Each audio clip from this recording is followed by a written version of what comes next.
What if you could declutter your mind? The same way you might declutter your house. Well, there's this book that some people call Marie Kondo, but for your brain, and it argues that you absolutely can. It sold millions of copies by offering a totally different path to happiness and freedom. It challenges pretty much everything we think we know about where our problems come from and what it really takes to be happy. So today, we're diving into the powerful ideas from The Courage to be Disliked. But first, let me just ask you this. Are you truly living your own life? Or are you living a life that's designed to meet someone else's expectations? Seriously, think about your day. How many little choices, what you wore, what you said in that meeting, that thing you posted online, or even the thing you decided not to do, were driven by worrying about what other people might think? This one question, it gets right to the heart of everything we're about to explore. So our guide on this journey is this incredible book by Ichiro Kishimi and Fumitaka Koga, and its power comes from being based on some serious psychology, the work of Alfred Adler.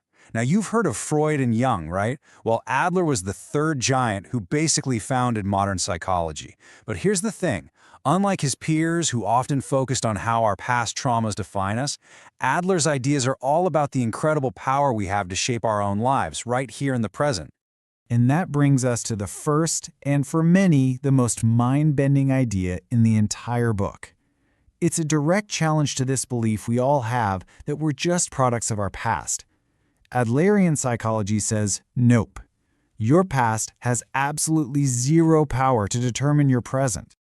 You know, the typical way we think about our lives, and this is super influenced by Freud, is like a cause and effect story. I am this way because of what my parents did. I can't take that risk because I failed before. It's kind of comforting, in a way, because it's not our fault. But it also traps us, right? It makes us feel like we're just passengers and our life story has already been written. But what if that's just not true? Okay, so this brings us to a showdown between two big ideas. On one side, you have etiology. That's the study of causes. It's the Freudian model that's always looking backward, always asking, why did this happen? But on the other side, Adlerian psychology champions something called teleology, which is the study of purpose. It doesn't look back at the cause, it looks forward to the goal. It doesn't ask what caused this, it asks what is the purpose of this behavior? What am I trying to achieve right now? That one little shift in the question, it changes absolutely everything. Let's make this real. Take anxiety. So imagine you're too anxious to go on a big job interview. The old etiological view would say, well, I'm anxious because of a past failure. This makes you a victim of your history. The teleological view flips this completely on its head. It suggests, I am creating the feeling of anxiety so that I have an excuse to avoid the interview and the possibility of failure. The goal is to avoid the situation, and anxiety is just the tool you're using to get there. Now, this isn't about blame. It's actually about empowerment, because if you're the one creating the emotion for a purpose, it means you also have the power to choose a different one. And this really gets to the core of it. Adler basically says that events themselves are neutral. A terrible thing might happen, and it's painful for sure, but it doesn't have one fixed meaning. We're the ones who give it meaning. Two people can go through the exact same hardship. One person might decide, this proves the world is awful and you can't trust anyone. The other might decide, wow, this showed me how strong I am. The experience didn't decide their future. The meaning they chose to give it did. Okay, so if the past doesn't control us, what about all the drama we deal with right now, especially with other people? This is where Adler's philosophy gets super practical. He gives us a tool that can untangle most of our daily frustrations. It's called separating your tasks. Now, this is a huge claim, I know, but just think about it for a second. That stress you feel about a work deadline, it's usually about your relationship with your boss or your clients. Feeling insecure about how you look, that's about your relationship with what you think society expects. Even a lack of confidence is often just a fear of being judged by other people. Adler believed that if we could just get our relationships right, almost all of our problems would just disappear. And the solution sounds almost ridiculously simple. But trust me, it's profound. According to Adler, all the friction in our lives comes from one of two things. Either we are sticking our nose in other people's business, or we're letting them stick their nose in ours. We get all tangled up trying to control things that aren't our job to control, and we give away our own power by letting others dictate our choices. So, how do we untangle this mess? It comes down to one simple clarifying question. Who ultimately receives the result of this choice?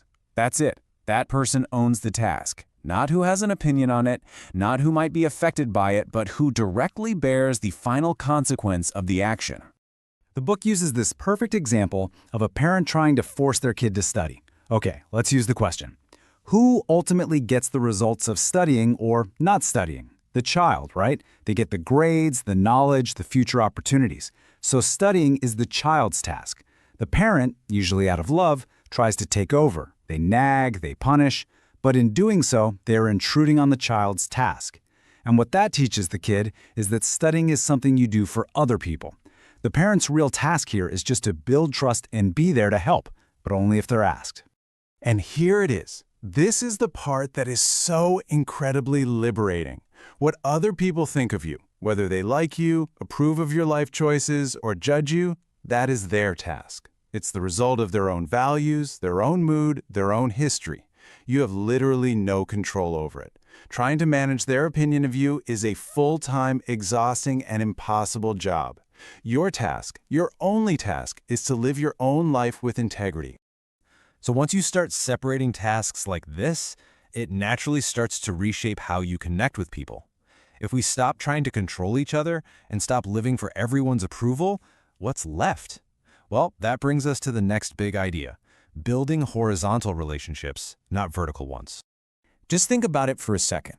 The moment your sense of worth depends on someone else patting you on the head and saying, "Good job," you've made them the judge and you the one being judged. You're basically handing over the remote control to your own feelings. This dynamic immediately creates a hierarchy, a power imbalance, where you're always looking up to them for validation.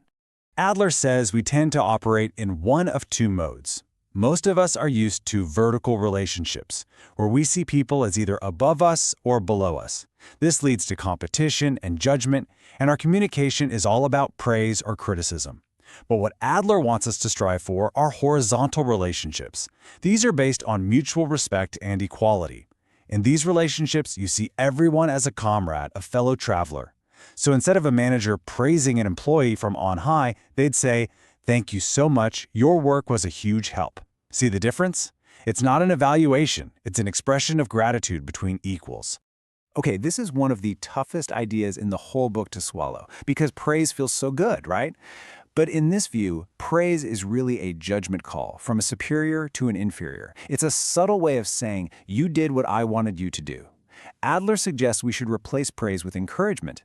Encouragement isn't about the outcome. It's about seeing the effort and expressing faith. It's saying, "I see how hard you're working on this," or "I trust you to figure it out."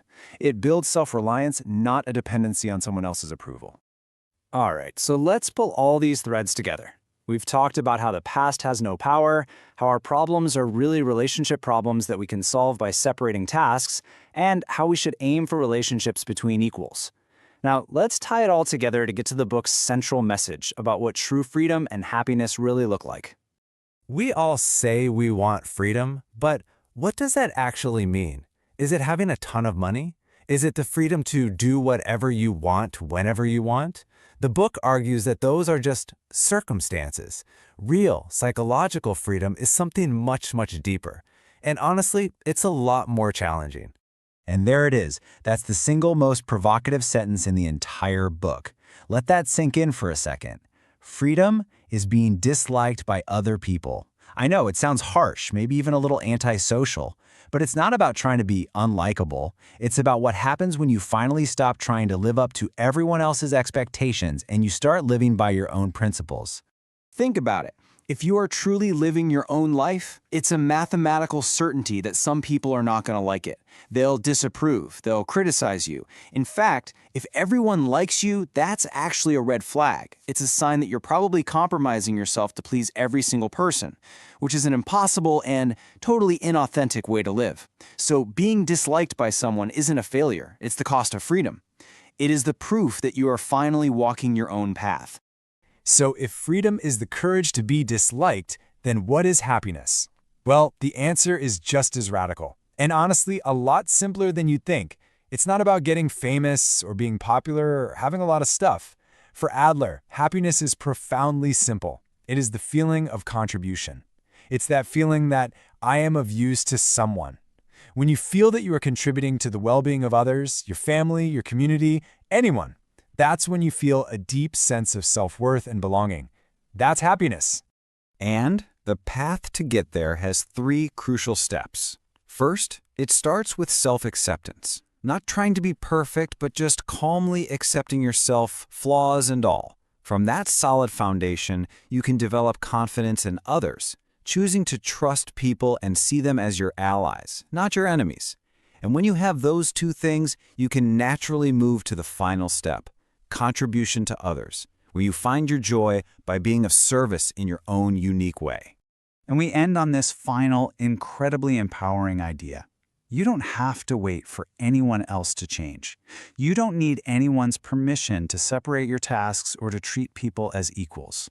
Whether they cooperate or not, that's their task, not yours. Your freedom and your happiness are your tasks. So the real question isn't whether the world is ready for you to change. It's whether you are ready to start.